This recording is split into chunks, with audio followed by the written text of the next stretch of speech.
Pugi talaga ng Brahma ko. Grabe yung balahibo niya hanggang paa oh. Ito isa oh. Yan.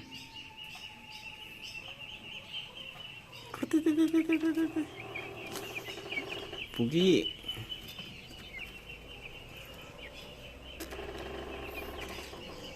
Ba't no tinutusik yung kamay ko?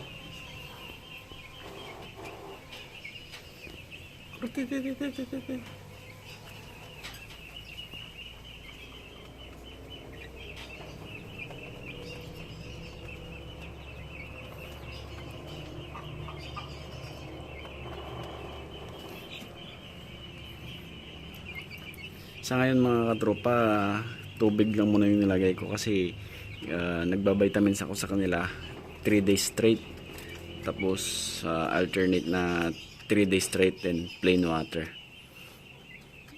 Kailangan kasi nila hindi lang puro vitamins, kailangan din nila ng plain water para healthy yung alaga natin na Brahma mga tropa.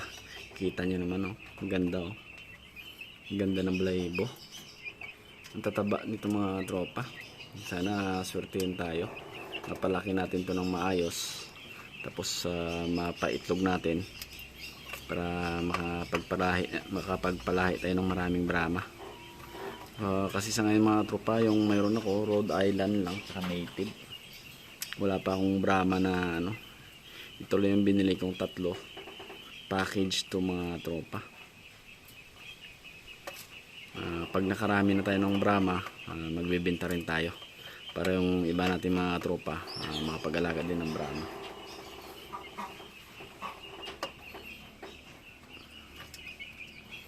Ganda ng balahibo, pupugi oh. Ayan oh. Yan. Ganda. 3 piraso lang itong mga tropa, kaya kailangan alagaan natin ng maayos-ayos to para makapagparami tayo ng lahi. Grabe naman yung balahibo ng isa nito oh. Nakataas pala yung isang paa. Ayos oh.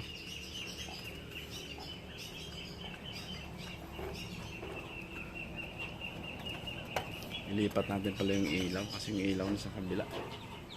Ililipat ko dito ko ilalagay yung ilaw.